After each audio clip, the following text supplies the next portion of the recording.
Bismillahirrahmanirrahim.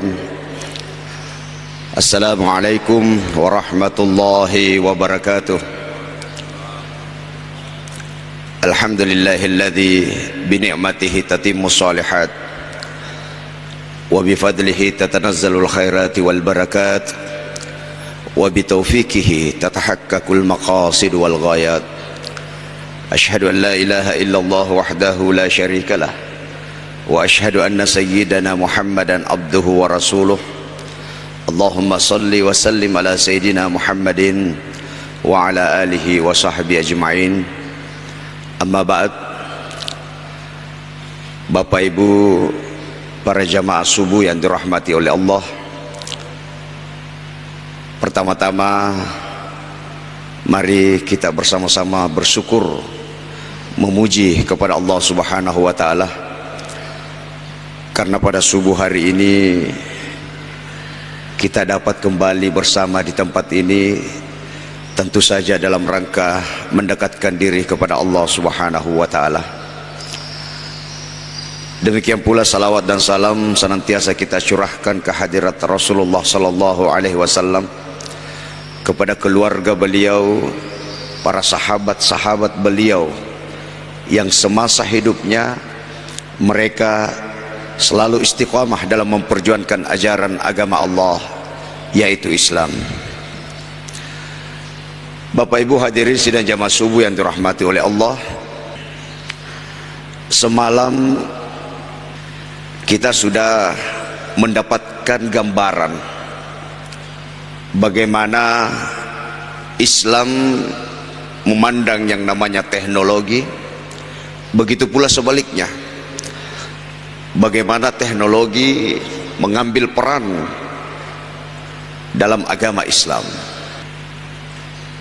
Islam sebagaimana yang kami sampaikan semalam, melakukan atau prinsip yang terjadi dalam Islam adalah Islam ingin mengedepankan atau menginginkan ada kemudahan bagi umatnya.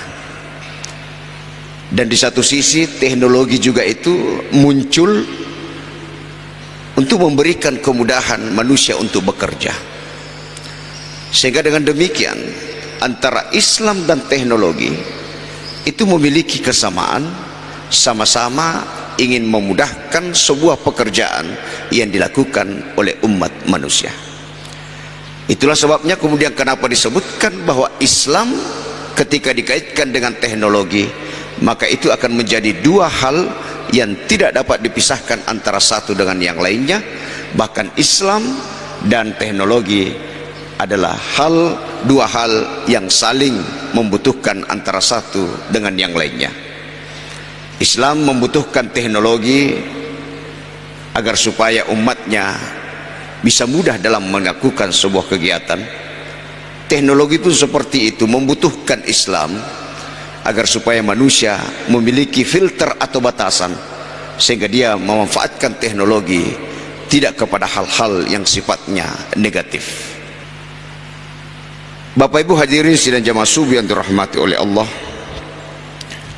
saat ini kita bukan lagi sekadar berada pada era modern, era teknologi, tapi lebih daripada itu kita sudah berada pada era digitalisasi, era di mana setiap manusia sudah bergantung pada yang namanya digitalisasi. Bahkan hari ini kalau kita bisa lihat Bapak Ibu sekalian, hari ini ketergantungan orang terhadap satu produk elektronik atau produk teknologi itu menjamur di tengah-tengah kehidupan kita. Apakah dia orang dewasa, apakah dia anak-anak, perempuan, bahkan anak-anak yang berada di bawah umur, mereka pun melakukan atau menggunakan teknologi ini. Yang mana itu? Yang sering kita dapatkan adalah itulah yang disebut dengan teknologi HP, gadget, dan sebagainya. HP ini adalah produk elektronik, produk teknologi yang sebetulnya memiliki banyak manfaat, yang pada awalnya dia diciptakan untuk dilakukan, untuk dimanfaatkan untuk melakukan komunikasi antara satu dengan yang lainnya. Melalui HP juga kita bisa mendapatkan berbagai macam informasi, bisa kita dapatkan hiburan yang ada di dalamnya. Tapi kenyataan selanjutnya adalah ketika manusia tidak mampu mengontrol dirinya, maka kemudian penggunaan HP dan sejenisnya itu bisa menjadi disalahgunakan oleh manusia sebagai operatornya. Lalu melihat kondisi seperti ini, maka sebagai umat Islam tentu ada pertanyaan yang muncul di benak kita. Bagaimana Islam memandang hal seperti ini? Adakah Islam memberikan petunjuk kepada kita terkait persoalan etika ketika kita menggunakan teknologi, khususnya dalam hal penggunaan HP? Jawabannya, Islam pasti memberikan jalan terkait hal tersebut. Dalam beberapa tulisan ada banyak tips atau etika yang berdasarkan daripada dalil Al-Quran dan hadis, di mana etika ini adalah etika yang sepantasnya untuk kita lakukan ketika kita menggunakan elektronik, ketika kita menggunakan teknologi, khususnya HP, khususnya dalam bermedia sosial. Karena hari ini Pak, yang namanya media sosial ini sangat menjamur. Apa yang bahaya dalam media sosial itu? Godaan terbesar yang bisa kita dapatkan dalam media sosial adalah keinginan untuk ikut berkomentar pada suatu peristiwa. Biasa kalau kita buka-buka HP Pak, di media sosial, apakah kita lewat Facebook, lewat Instagram, lewat tweet dan sebagainya, di situ kalau ada kejadian Pak, coba-coba kita buka komentarnya. Pasti di antara komentar itu ada yang berkomentar yang negatif, ada yang berkata-kata kasar, yang berujung pada penghinaan. Yang masalah adalah ketika komentar itu adalah komentar yang tidak seperti itu benarnya, maka itu akan jatuh sebagai fitnah. Kenapa ini bisa terjadi? Karena tidak ada kontrol daripada manusia itu sendiri, meskipun ada agama yang dianut oleh manusianya. Lalu apa tips yang diberikan oleh Al-Quran, oleh agama kita terkait hal tersebut? Pada kesempatan ini mungkin hanya ada beberapa yang bisa kami bagikan kepada kita semua. Yang pertama adalah Islam menganjurkan kepada kita untuk berbicara dengan santun dan penuh hikmah, atau dalam bahasa dalil disebut dengan hifzil lisan. Bagaimana kita mampu mengontrol lidah kita, bagaimana kita mampu untuk mengontrol mulut kita untuk tidak menyampaikan, mengucapkan satu kata yang bisa menyakiti perasaan orang lain. Hifzil lisan, menjaga lisan dan menjaga mulut kita. Mungkin ada yang bertanya, nah dia itu mati, kita cuma mengetik. Ulama sepakat Bapak Ibu sekalian, mengomentari sesuatu atau menyampaikan sesuatu melalui ketikan, WA, SMS dan sebagainya, maka itu bagian daripada menyampaikan sesuatu secara lisan atau melalui mulut. Karena itulah ketika kita mengetik atau berkomentar di media sosial, meskipun itu dengan cara mengetik, ketika itu menjadi hal yang tidak baik, maka itu menjadi bagian daripada ketidakmampuan kita untuk menjaga mulut dan menjaga lidah kita dari menyakiti perasaan orang lain. Padahal dalam Islam ini berbahaya Bapak Ibu sekalian. Itulah sebabnya Rasulullah dalam sebuah hadis mengatakan, "Man kana yu'minu billahi wal yaumil akhir falyakul khairan aw liyasmut." Siapa yang percaya kepada Allah, percaya akan hari akhirat, falyakul khairan, maka sebaiknya Setiap dia menyampaikan sesuatu, maka sampaikanlah sesuatu yang baik. Kalau itu tidak mampu dilakukan, auliasmut, maka sepantasnya dia diam saja. Ini petunjuk dari Rasulullah SAW. Meskipun kejadiannya hari ini Bapak Ibu sekalian sangat susah untuk kita bendung hal tersebut. Keinginan untuk terus berkomentar itu tinggi sekali. Perlu diingat Bapak Ibu sekalian, Rasulullah juga dalam sebuah kesempatan beliau mengatakan, salamatul insan fi hibzil lisan. Selamatnya seseorang, keselamatan seorang manusia, kata Rasulullah, itu tergantung sejauh mana dia bisa menjaga lidahnya. Kalau dia tidak bisa menjaga lidahnya untuk menyampaikan hal yang bisa menyakiti perasaan orang lain, maka dia bisa masuk dalam kategori orang yang tidak selamat. Menyampaikan hal-hal yang tidak baik Bapak Ibu sekalian, banyak istilah-istilah di dalam Islam. Apakah itu dalam bentuk ghibah, apakah itu dalam bentuk fitnah, atau mungkin yang populer di tengah-tengah kita ini Bapak Ibu sekalian, istilah yang disebut dengan gosip. Kalau ada yang bertanya gosip itu seperti apa, kebanyakan ulama mengatakan bahwa gosip itu adalah sesuatu yang tidak pantas untuk kita lakukan. Mohon maaf Pak, Ibu, di luar sana hampir setiap waktu kita bisa dapatkan orang-orang yang menceritakan orang lain. Terlepas daripada dia menceritakan baik atau buruknya seseorang, tapi menceritakan kejadian atau orang lain, itu sepertinya adalah hal yang lumrah kita dapatkan dalam kehidupan kita ini, yang secara tidak sadar sebetulnya kita melakukan yang dalam Al-Quran disebut sebagai dosa besar. Napa nih saya ngimak gosip Bu? Gosip itu atau menceritakan hal-hal yang tidak baik, ternyata dampaknya besar Pak. Dosanya bukan hanya kepada yang melakukan gosip, tapi dia bisa menyebar kemana-mana. Titik garis Pak. Kalau ada orang yang bergosip menceritakan orang lain, maka yang pertama yang pasti berdosa adalah orang yang memulai gosip. Ya rumah pemulai nasa manu ya rumah di maku-maku gere. Kalau dia menceritakan yang tidak benar, dia sudah dapat ganjaran dosa. Yang kedua, orang yang ditemani berbicara nasa manu memang itu maku runtuh topa. Yang ketiga, orang yang membantah adina kuatu maku cerita naik. Ini tambah ini ya. 3. Yang keempat, orang yang tidak bereaksi atau diam saja. Memakok mi, ketu sudu-sudu nama memakok, tapi kado-kado. Maciotopa. Artinya apa? Ketika kita mendengarkan orang lain berbicara yang tidak benar terhadap orang lain, lalu kemudian kita ikut mendengarkan, membenarkan bahkan, maka itu kita termasuk dari bagian orang-orang yang tidak mampu menjaga mulut kita, tidak mampu menjaga lidah kita, dan pasti oleh Allah Subhanahu wa taala ada ganjaran dosa yang akan diberikan kepada kita.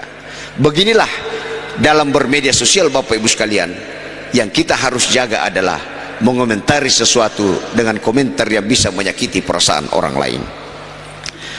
Yang kedua, hadirin sidang jamaah subuh yang dirahmati oleh Allah, dalam bermedia sosial, etika yang perlu kita jaga selanjutnya adalah menjaga kesucian dan aurat. Hari ini kita bisa saksikan melalui media sosial, tidak sedikit di antara orang-orang, mohon maaf, terlebih dari pihak wanita, mereka ketika bermedia sosial justru sengaja menampakkan bagian daripada auratnya. Yang susah kita Pak, karena kita yang mau menikmati itu, kita tidak mau lihat tapi selalu lewat di HP kita. Kesucian dan aurat ini adalah hal yang harus kita jaga Bapak Ibu sekalian. Ada privasi yang harus kita jaga. Ada bagian-bagian tertentu yang tidak boleh kita perlihatkan kepada orang lain, hanya boleh kita perlihatkan kepada orang-orang tertentu, suami kita dan sebagainya. Bahkan tidak sampai di situ Bapak Ibu sekalian. Hari ini sudah banyak sekali aplikasi yang memang tujuannya adalah untuk mengumbar aurat, bahkan ujung-ujungnya adalah prostitusi. Bapak Ibu sekalian, banyak Pak sekarang. Yang awalnya katanya kalau butuh teman ngobrol maka silahkan bergabung di aplikasi ini. Berawal dari ngobrol, berlanjut menjadi pertemanan, akhirnya berlanjut, akhirnya melakukan sesuatu yang kurang baik. Itu banyak Pak. Sebutlah misalnya ada namanya Bitol, ada namanya Tinder, ada namanya Tantan, ada namanya Micet, ada namanya banyak Pak. Metegaski bukan mapin isalak di rupa ceramir. Yemi wisanya Pak aku tanangi Pak. Dipotong kau buka Tapi itu adalah aplikasi-aplikasi yang sebetulnya isinya adalah untuk mengumbar aurat. Nah, inilah juga yang harus kita hindarkan dalam kehidupan kita, khususnya dalam bermedia sosial. Bagaimana kita bisa menjaga diri supaya ada privasi, ada hal-hal yang pribadi yang tidak diketahui oleh lawan bermedia sosial kita. Hadirin yang dirahmati oleh Allah. Lalu yang ketiga Bapak Ibu sekalian adalah dalam hal bermedia sosial perlu juga dijaga yang namanya sifat toleransi. Kita sering mendengarkan istilah toleransi. Toleransi itu adalah sikap atau sifat menghargai dan menerima perbedaan yang ada di antara kita. Ini di komentar terkadang serupa. Kalau sudah berbeda, apalagi kemarin masa-masa pemilu kada, kalau sudah berbeda pilihan, itu selalu menyerang di dalam komentar. Padahal kita dituntut untuk melakukan toleransi.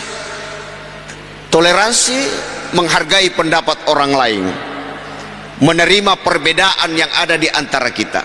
Karena yang namanya perbedaan Bapak Ibu sekalian, sesungguhnya itu adalah sebuah sunnatullah. Mau tidak mau pasti kita akan dapatkan perbedaan dalam kehidupan kita ini. Karena Allah sendiri yang mengatakan, ya ayyuhan nas inna khalaqnakum min zakarin wa untha waja'alnakum syu'uba wa qabaila lita'arafu ila akhiril ayah. Tuhan sudah katakan, wahai manusia, saya ciptakan di tengah-tengah kamu ini perbedaan. Saya ciptakan ada laki-lakinya, saya ciptakan ada perempuan, berbeda agama, berbeda warna kulit, berbeda dan sebagainya. Itu perbedaan. Kenapa Allah ciptakan perbedaan? Salah satu mungkin adalah Allah ciptakan perbedaan supaya manusia mampu untuk memanfaatkan potensi akal yang ada dalam dirinya. Lewat akal inilah manusia bisa memilih dan memilah mana yang baik, mana yang buruk. Melalui akal ini manusia bisa memilih dan memilah mana yang sebaiknya kita lakukan, mana yang sepantasnya untuk kemudian kita tinggalkan. Itu potensi akal Bapak Ibu sekalian. Lalu pertanyaan selanjutnya, kalau memang perbedaan itu adalah hal yang pasti ada dalam kehidupan kita, apa sikap kita dalam menghadapi perbedaan? Dalam lanjutan ayat tadi disebutkan lita'arafu, salah satu caranya adalah dengan cara ta'aruf, saling mencari tahu. Dalam lingkup terkecil Bapak Ibu sekalian, suami istri itu butuh toleransi. Karena itu kewajiban suami kepada istrinya Pak, pertama kali adalah cari tahu siapa istri Bapak sebetulnya, apa yang disenangi oleh istrinya Bapak, apa yang tidak disukai oleh istrinya Bapak. Istri pun seperti itu Bu, cari tahu siapa sebetulnya suaminya Ibu, apa yang disenangi oleh suaminya Ibu dan yang tidak disenangi oleh suami Ibu. Kalau kita sudah saling memahami dan menerima, mengetahui perbedaan masing-masing, maka itulah yang kita terapkan dalam kehidupan kita berumah tangga. Kita sudah tahu, oh ini yang tidak disenangi oleh istri kita, aja na tapi gawir ia mau kepat lima pengiwaki. Kenapa? Karena semua yang kita lakukan itu yang tidak disukai oleh pasangan kita. Coba kita lakukan apa yang disukai oleh pasangan kita, maka insya Allah rumah tangga akan aman. Begitulah kehidupan dalam bernegara, bermasyarakat Bapak Ibu sekalian. Munculnya perselisihan dan pertengkaran di tengah-tengah masyarakat itu salah satunya disebabkan karena perbedaan, karena masing-masing tidak mau menerima perbedaan tersebut. Nah, dalam persoalan agama misalnya yang hari ini sangat sering kita dapatkan, ini persoalan-persoalan klasik misalnya dalam persoalan kunut, melakukan maulid, melakukan Isra Miraj, Itu adalah kebiasaan, Pak. Dan yang perlu menjadi catatan, itu bukan ibadah, tapi itu adalah tradisi atau kebiasaan, Bapak Ibu sekalian. Nah, bicara kebiasaan, maka setiap tempat pasti berbeda kebiasaannya, Bapak Ibu sekalian. Dan itu harus kita hormati. Kalau saya tanya Bapak Ibu sekalian, kalau ada tamu yang datang ke rumahnya Bapak Ibu sekalian, dia bermalam 1-2 hari, lalu tamu itu yang mau mengatur rumah tangganya Bapak dan Ibu, kira-kira Bapak keberatan tidak? Pasti Pak, Bapak keberatan. Begitulah kehidupan dalam bermasyarakat. Kalau kebiasaan kita misalnya seperti hari ini, kita melakukan hal-hal misalnya mengaji, berzikir dan sebagainya, lalu suatu ketika ada orang yang datang dari luar sana yang memiliki kebiasaan tidak seperti yang kita lakukan, maka tidak ada hak mereka untuk kemudian melarang kita, apalagi sampai menyalahkan kita.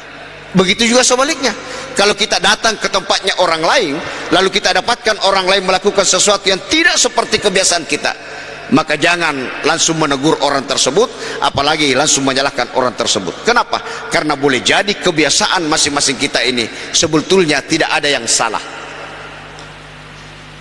hanya berbeda kebiasaan. Karena itu yang perlu diterapkan adalah bagaimana kita bisa saling menghargai perbedaan yang ada di tengah-tengah masyarakat kita, termasuk dalam keluarga kita, Bapak Ibu sekalian. Bapak Ibu hadirin yang dirahmati oleh Allah,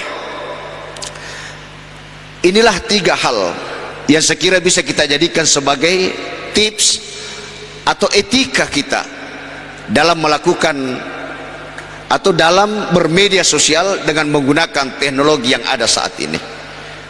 Kalau ini kita bisa lakukan, Bapak Ibu sekalian, mudah-mudahan kita bisa terlepas atau terhindar dari yang namanya fitnah, dari yang namanya ghibah, yang jelasnya dari hal-hal yang bisa menjadikan kita terjerumus pada hal-hal yang tidak baik.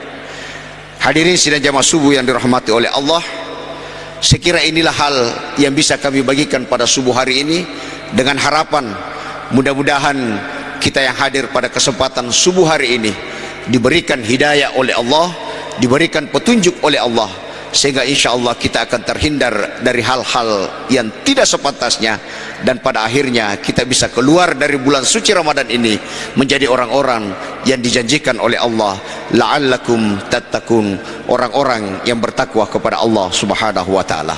Amin ya rabbal alamin. Sebelum kita mengakhiri majelis kita pada subuh hari ini, mari kita bersama-sama bermunajat, bermohon kepada Allah Subhanahu wa taala. Harapannya semoga kita diberikan kesehatan oleh Allah, negara kita diberikan keamanan, khususnya daerah kita Kabupaten Pindrang ini, dan insya Allah pertemuan kita ini dirahmati dan diridai oleh Allah Subhanahu wa taala. Amin ya rabbal alamin. Bismillahirrahmanirrahim. Alhamdulillahi rabbil alamin. Allahumma lakal hamdu anta qayyimus samawati wal ardi wa ma fihinna, walakal hamdu anta nurus samawati wal ardi wa ma fihinna, walakal hamdu anta malikus samawati wal ardi wa ma fihinna, walakal hamdu antal wa'du wa wa'dukal haqqu wa liqa'ika haqqun wal jannatu haqqun wan naru haqqun wa bi Muhammadin sallallahu alaihi wasallam haqqun was sa'atu haqqun. Allahumma salli wa sallim ala sayyidina Muhammadin wa ala ali sayyidina Muhammadin bi adadi kulli dain wa dawa. Allahumma ja'al jam'ana hadha jam'an marhuman wa tafarruqana min ba'dihi tafarruqan ma'suman. Allahumma inna nas'aluka an tarzuqa kulla minna lisanan shadiqan zakiran wa qalban khashi'an muniban wa amalan salihan zakiyan wa ilman nafi'an rafi'an wa imanan thabitan rasikhan wa yakinan khalisan shadiqan wa rizqan halalan tayyiban wasi'an wa shifaan min kulli da'in wa saqamin birahmatika ya arhamar rahimin. Allahumma ghafir lana wa liwalidayna warhamhuma kama rabbayana shighara. Allahumma rabbana hab lana min azwajina wa dzurriyyatina qurrata a'yun waj'alna lil muttaqina imama. Rabbana taqabbal minna du'ana wa yassir lana umurana.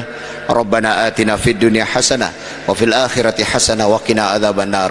Subhana rabbika rabbil izzati amma yasifun wa salamun alal mursalin walhamdulillahi rabbil alamin bi barakatil Fatihah. A'udzu billahi minasyaitonir rajim. Amin amin ya rabbal alamin. Sekian dan terima kasih. Wallahul muwaffiq ila aqwamit thariq wa ila Allahi turja'ul umur. Wassalamualaikum warahmatullahi wabarakatuh.